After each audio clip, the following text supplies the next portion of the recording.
Don't forget to like, follow, subscribe, and turn on notifications so that you will receive alerts when there are new episodes.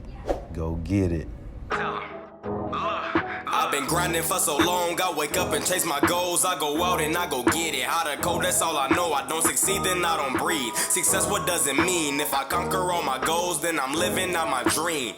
Dig deep, go out and get it. Success Chronicles. Compete until it's finished. Success Chronicles. Go take care of your business. Success Chronicles. It's deeper than just winning. Success Chronicles.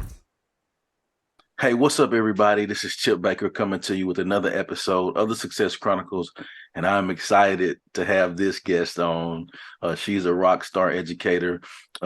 Truly grateful that she's taking the time to interview with the Success Chronicles. So first, I want to welcome Miss Katie Kinder on with this awesome lady. So first, thank you so much for taking the time to interview with the Success Chronicles. I am so glad to be here, Chip Baker. You're kind of a big deal. Do your listeners even know? They already know because they follow you. I was doing some stalking of Chip. His show's amazing. Yeah. I'm the honored one to be here today. Well, let's go. Let's get it. Let's dive into it. If you don't mind sharing with the audience, I know off air we talked about, your background and some of your experiences, but if you don't mind sharing some of that with the audience so they have an idea of who you are and what it is you do. Sure. So I've been an educator since 2006, and I've kind of followed in my mom's footsteps. My mom is a rock star educator, and she kept saying to me as a teenager that she thought I was a teacher at heart, and I was a petulant teenager and said no. And so I went into public relations, and I did some event planning, and then I credit Muscular Dystrophy Association with helping me to harness what my calling was, which was to be in the classroom. And so once a month, I was going to the DECA kids all over the state of Oklahoma, and my heart would just pitter-pat every time I pulled up to that high school. And I had to call my mom and say, "Mommy, you're right." And I got grounded, and I was 24. If you're not still a little scared of your mama, then I want to talk to you. That's so right. From there, I still want to say yes, ma'am. I'm worried she's going to take my car from me. I know that life. Yeah. So I stepped into the classroom and knew nothing, no student teaching, I just stepped in and I started the journey then. And I got just hungry for getting better because I wasn't good at the beginning. I wasn't. I didn't know what I was doing. My kids were sitting in straight rows and they were reading out of the book and answering the questions in the back, and they were bored. I didn't know what I was doing. So I just started getting better and learning and getting a hold of people like Ron Clark and Dave Burgess and people who just create these experiences and lessons. And I just didn't know it could be different. So I started to change and grow, and it is the love of my life is the teaching. So good. Some of those things I can understand too, as far as being an educator, and it's exciting when you can find new ways to learn and grow and be better. I can also understand the fact of having a strict disciplinarian parent. My mama didn't play. Hey, listen. Right. You still have to have a healthy fear. Yeah. Healthy fear. Yes, for sure. That's good. And then it's a blessing that when we can have amazing educators around us, like you said, the Ron Clarks and the Dave Burgesses, even the day-to-day heroes that are your next door neighbor in the school. They can help you and support you as well. And I say that all the time. Your best PD is the teacher down the hall. We don't make time to get out of our classrooms and go down. And I think there's such a time constraint on us. We're our planning time, we're trying to go to the bathroom and call a parent and eat a sandwich all while on the toilet, all at the same time. No, I don't recommend that. It doesn't go well. And so I know that it's time, but I'm talking 5 minutes to watch the teacher of the year down the hall start her class. Yeah. Take 5 minutes to watch the teacher of the year end his class. Like, I'm talking 5 minutes. And Yeah. I, as a teacher and even as an instructional coach, like, it's hard to make that time, but you got to, because yeah, for sure.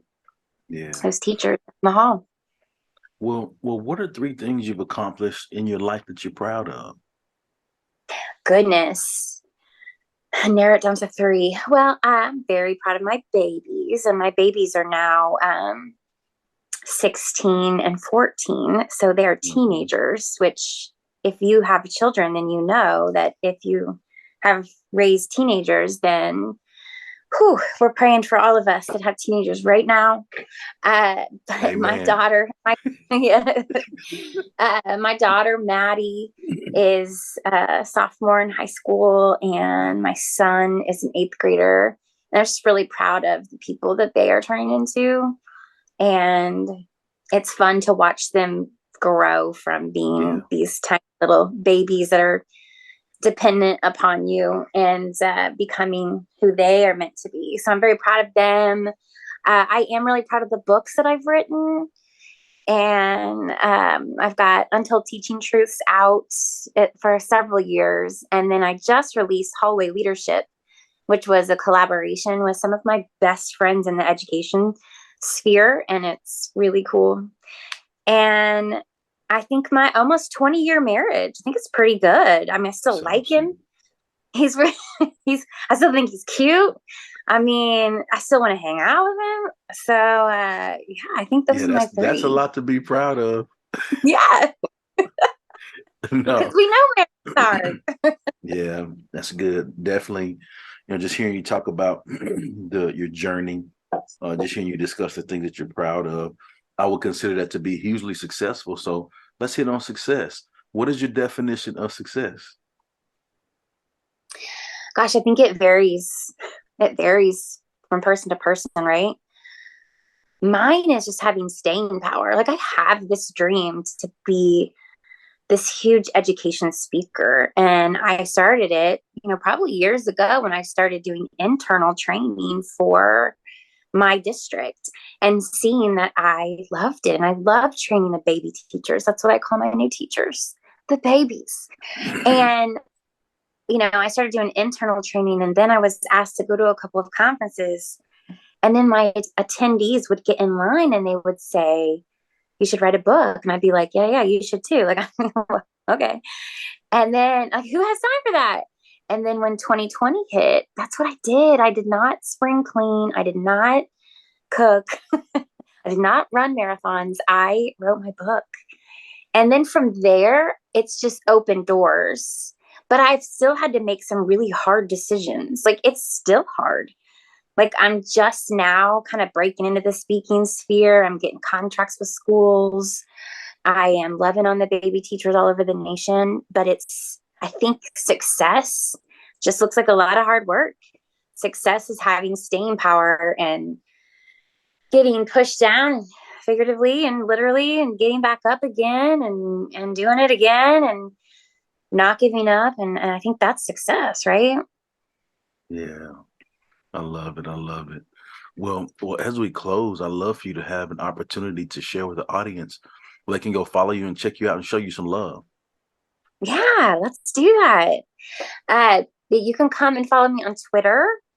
It's at Katie Kinder1, Instagram at Untold Teaching Truths, and then katiekinder.com. You can see, like, my speaker's reel, and that's really what I've been trying to get out there and do. My calling in the second part of my life has been to love on the kids and create experiences for our children.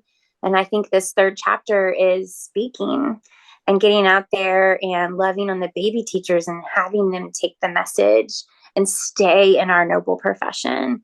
So you can see all of that on my website as well. Awesome. Awesome.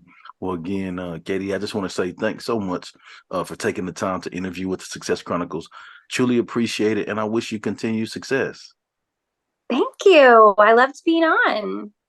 Yes. It was a good time and lots of good nuggets that you dropped. And I appreciate that. And thank you guys for checking out this episode. We'll see you next time. God bless. Bye. Go get it.